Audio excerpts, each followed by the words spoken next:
I didn't really know what to make of Wreck-It Ralph when I heard it was being made, because I've always thought the video game films are less superior to any other film.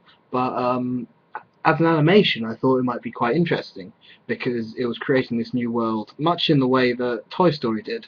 These characters that are alive that shouldn't really be alive, and it's clever in that regard, and it's much better than most conventional video game films. In fact, it's much better than films in general. It's an excellent film, and most of the reason for this is because it's got this core relationship between the two main characters that really brings a lot of emotion and power to it. And the film follows Wreck-It Ralph, who is the villain in a game called Fix-It Felix Jr.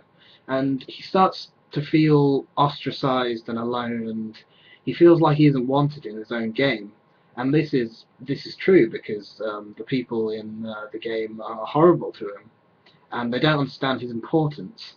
So when he disappears one day in search of more pixelated pastures, he he they start panicking because they know their game's going to get unplugged, because they didn't really realize how important he was to the whole group of them.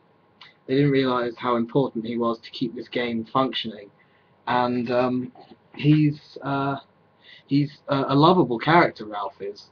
And when he leaves, Felix, played by Jack McBrayer, goes on a hunt to find him, because he's the one who realizes how important he was and he has to get him back to save his video game and his friends, but also to sort of apologize and sort of tell him that he was wrong.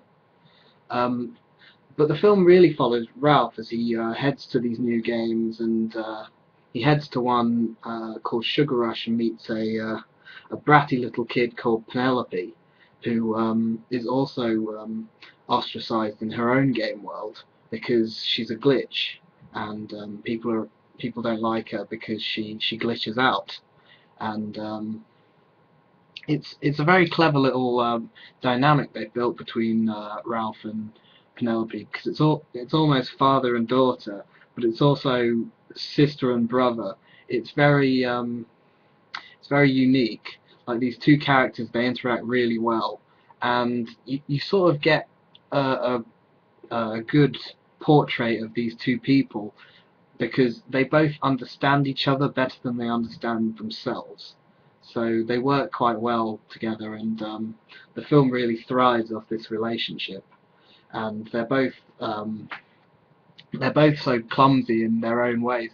Penelope because she's quite young, and Ralph because he's so big, and they have so much in common they don't realise it, and they work so well together.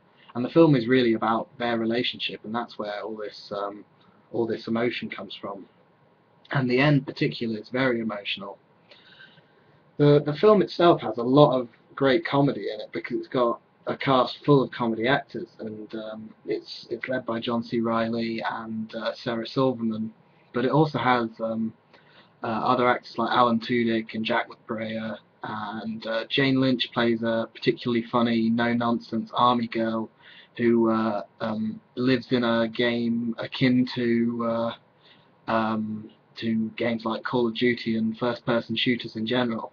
It's She's a very entertaining character, and when she's transplanted to a different game, when she moves from her game to a game like Sugar Rush, you get this really bizarre sort of version of her character, and you get this really weird. The characters don't belong in these other worlds, so you get these weird dynamics emerging, and it's really nice to see these characters try to acclimate to these new worlds and these new scenarios. And I think that's why there's so much novelty to the film. The film is really surprising. You don't see things coming. Some of the plot points are really quite detailed, and it's clear that a lot of thought has gone into this film, and that's down to the director and the writing.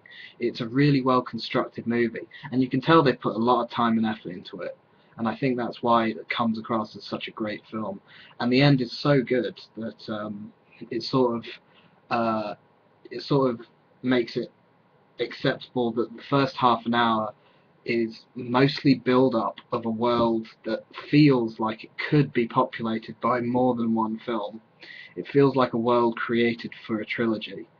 It feels though they spend the first half an hour explaining this world so much so that for the next two films they don't have to. And you can sort of understand why they do this, but it sort of makes the first half an hour quite slow. But by the end of it, you really just don't care because it was a really good film.